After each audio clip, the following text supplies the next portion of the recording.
Now we got a pretty big swell today. 2 days ago, huge swell coming in. Whoa, hitting the UK, Ireland. I don't know if you can see that very well, but still pretty big today, so just gonna have to take it easy.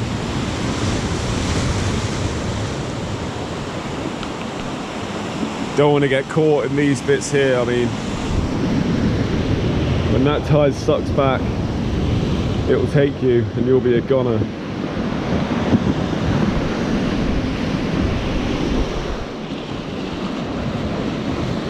Right, I'm going to stand high up on this rock so I've got a good eye on the tide and the swell coming in, just in case we get any big rogue waves. Going to be using the Savage Gear minnow, and let's see if there's a bass around. I haven't been here in a while. Last time I came here, it was absolutely pouring with rain and ended up leaving. Well, I've just had what I think is a wrasse hit on the first cast, close in. Felt like a wrasse anyway.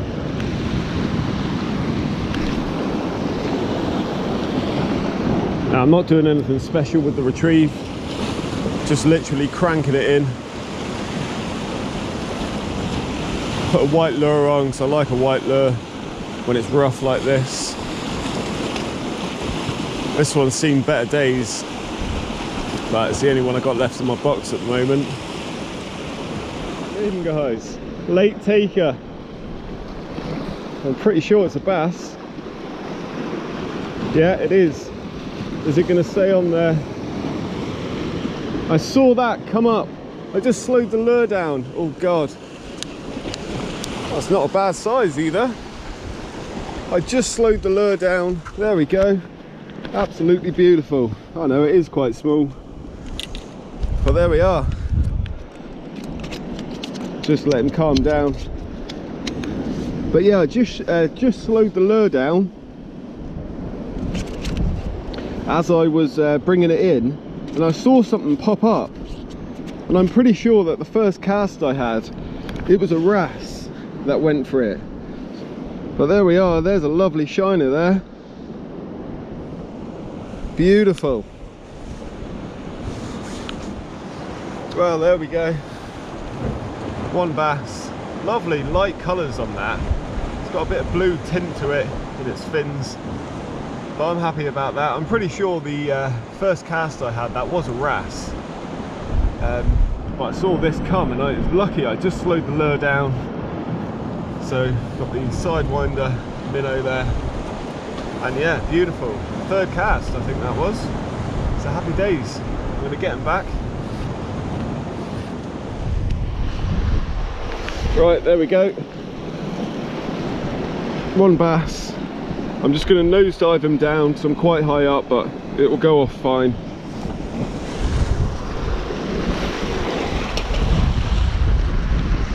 Off he goes. Happy days. Well, that's a good little start to the session. I've just realised, turn round, got a couple of dog walkers staring at me, so I'm talking to myself with a fish in my hand.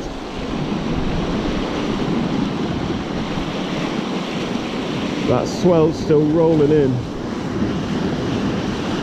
In again. There's a few bassels around today.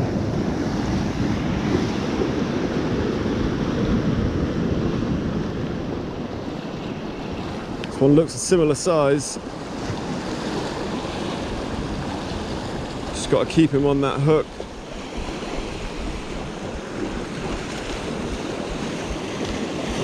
Right, can I get him up? Oh, that's a better size, that one. Lovely size. You beauty. It's absolutely nailed, that lure. Don't know if you can see that very well there, but it's engulfed. Well, there's bass number 2, but I'm just going to show you this. Unfortunately, He's taking the lure right down to the gills. He's pouring out with blood here. But there he is, that's a lovely fish. What I'm going to do is, I'm going to keep this one. I've measured it already, but just to show you, the limit is 42 centimeters. Where am I? This is inches, so there we go, that's centimeters. So that's also blood on my finger because he spined me.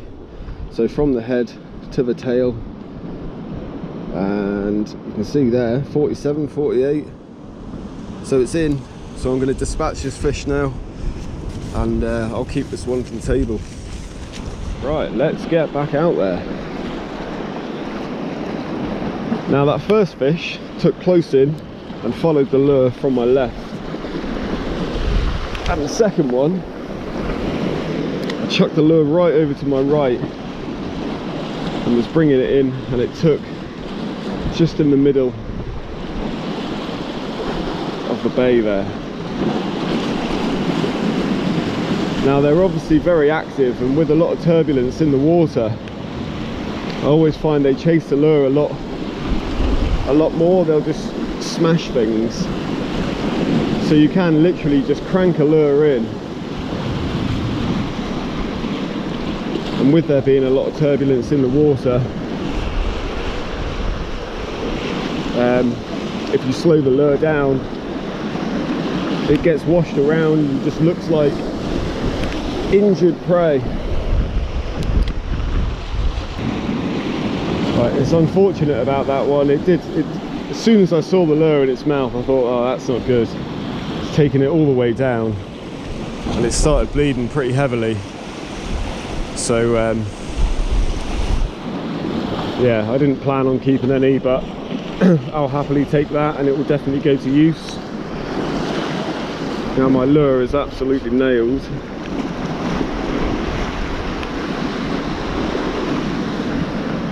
There it is, the old faithful. I've many a bass on that lure. Well, I might actually have to change this lure now, because I've just had 2 more casts with it, and each time it comes in, the body's pretty much hanging off it.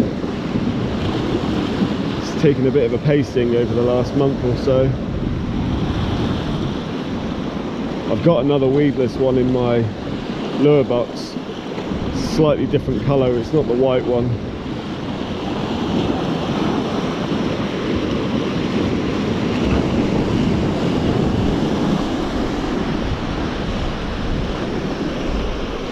But yeah, as you can see, that's how it's coming in each time now.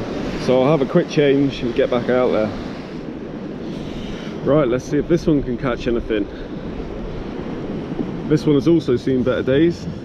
Hook's a bit rusty, but it should be alright. Not as bright as the other one, but if they're still about, they should still go for it.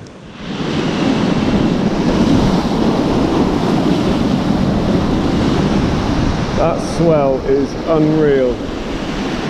There is so much water moving at one moment. Really is quite astonishing how powerful that can be.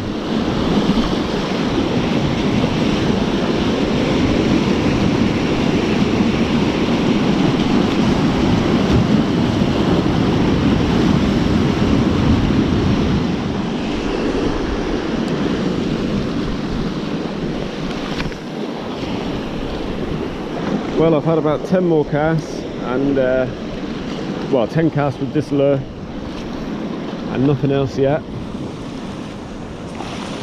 I can see the tide's dropped just a little bit.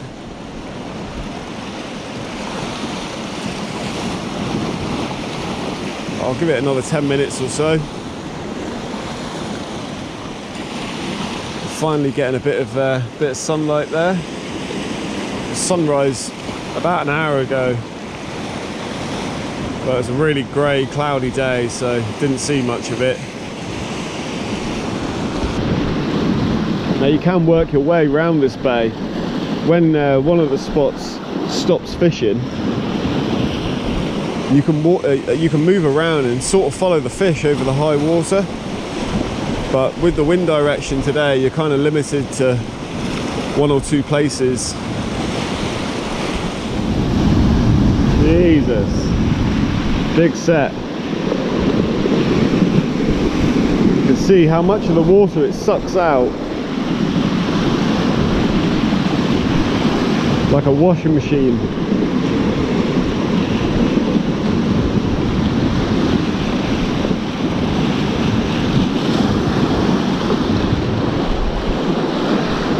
I'm going to give it one more cast. Just a short and sweet session this morning, but I'm really happy to get a couple bass. Haven't been out as much this month, been doing a bit of bait fishing, so it's really nice to catch.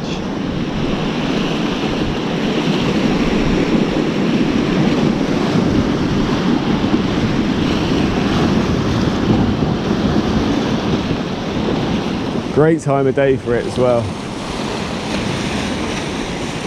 Good conditions.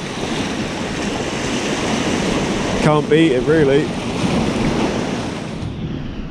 So here's our bass.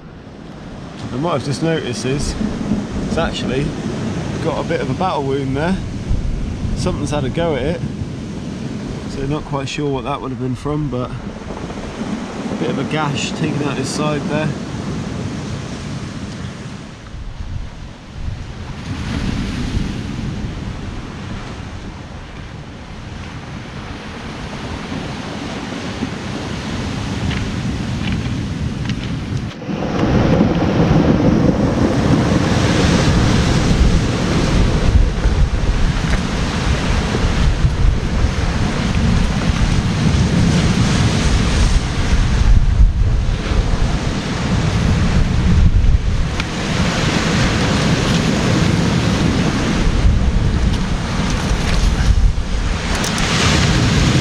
It's always better to do this on the beach.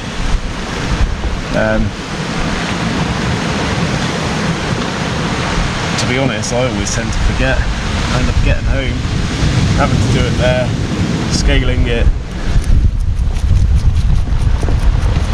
It's a bit of a messy job. So this one, I'm just going to prep down here, just roughly. So just gut it and then take the scales off, or as much as possible. I've got a proper scaler at home, so I'll go over it again later. Just get the worst of it off.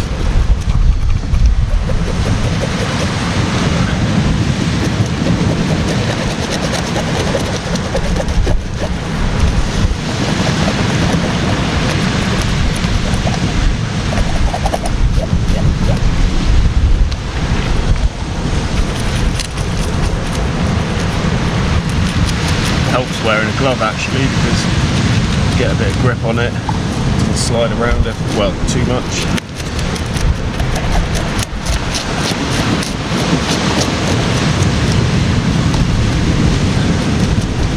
Make sure the birds and whatever else come and have a feed on the scales. Chop the guts back in the sea.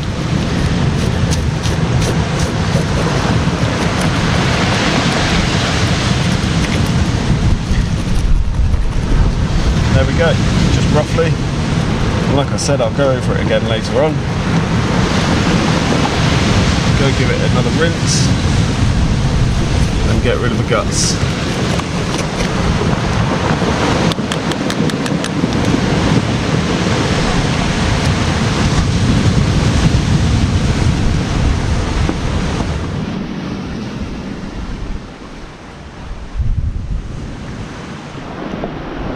Well, there you have it. Pretty successful sort of 45-minute session there. Now, truth be told, I was actually up at 3 o'clock this morning and I went out bait fishing and it was a disaster. didn't catch a thing, it was absolutely dead. So as it got to sunrise, I thought instead of going home, I'm going to go bass fishing for a bit. So yeah, really happy to get those 2 bass.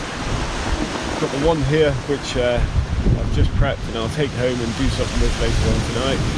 I wouldn't have kept it normally, but like I said, like you see in the video, took the hook right down to his throat and was bleeding heavily. So fortunately it's oversized, 47-48 centimetre, and even that small one I had at first, it was really skinny, but I reckon it would have been pushing 42 centimetres. I mean, you wouldn't have kept it because it didn't have much meat on it, but yeah, interesting that, skinny fish, but very long.